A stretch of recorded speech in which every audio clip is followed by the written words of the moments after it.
Un début de panne qui revient souvent sur les machines, c'est la magnétisation du noyau avant des bobines. Donc on vous fait cette petite vidéo avec Max aujourd'hui là pour qu'on en parle et pour voir un petit peu ce qu'on peut faire dessus. Donc c'est quoi la magnétisation des bobines, Max? Qu'est-ce que c'est? Alors du coup, c'est quand tu as ton noyau de bobine avant qui se magnétise avec le temps. Et du coup, ça se ressent par une baisse de vitesse de la machine pendant une séance de tatou. Donc on a souvent la tendance à réaugmenter un petit peu le voltage, parce qu'on voit que ça diminue un petit peu en vitesse, un petit peu en puissance.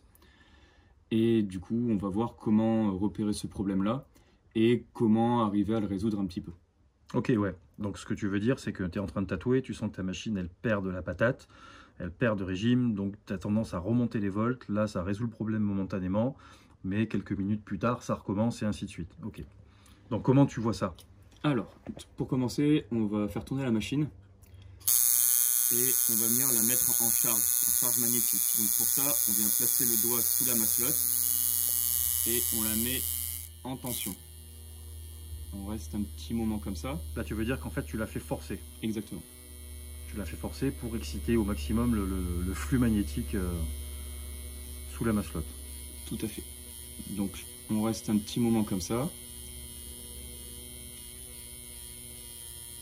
On arrête.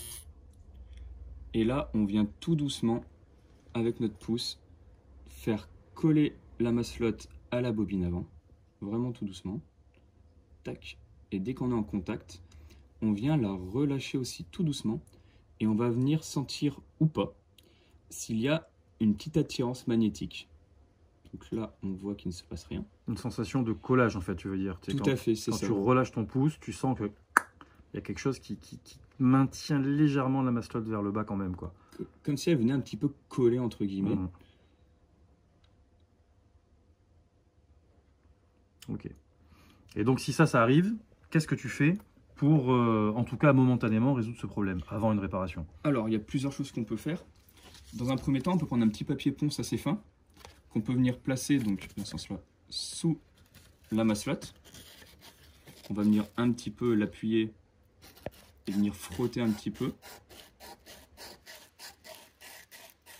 Et donc là, ce qui se passe en fait en faisant ça, c'est que tu viens réorganiser un petit peu les molécules du métal au-dessus du noyau, là, sur la partie haute du noyau. Donc ce petit frottement réorganise légèrement, donc ça résout le problème momentanément. C'est pas du tout magique, hein, mais effectivement, ça a tendance à réduire le problème. C'est la première chose à faire. On peut le faire aussi machine en fonctionnement d'ailleurs.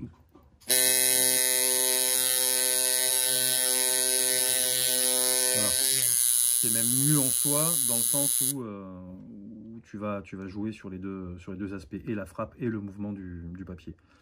Et après, sinon, la deuxième solution, c'est quoi? Qui est peut-être un petit peu plus, comment je pourrais dire, un petit peu plus durable dans le temps.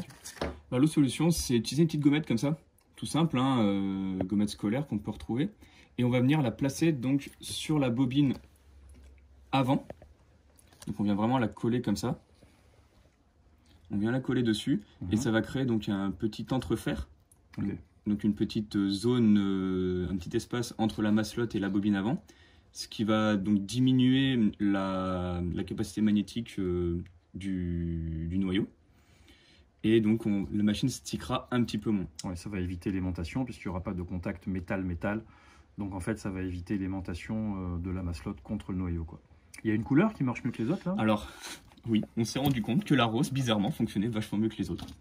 On se pose encore la question, mais... Ouais, c'est étrange, hein, voilà. Ça. La rose... Donc si vous avez des gommettes roses, ben, ça sera beaucoup plus facile de réparer vos problèmes de magnétisation. Hein. C'est inexplicable, mais bon, c'est comme ça. Ok.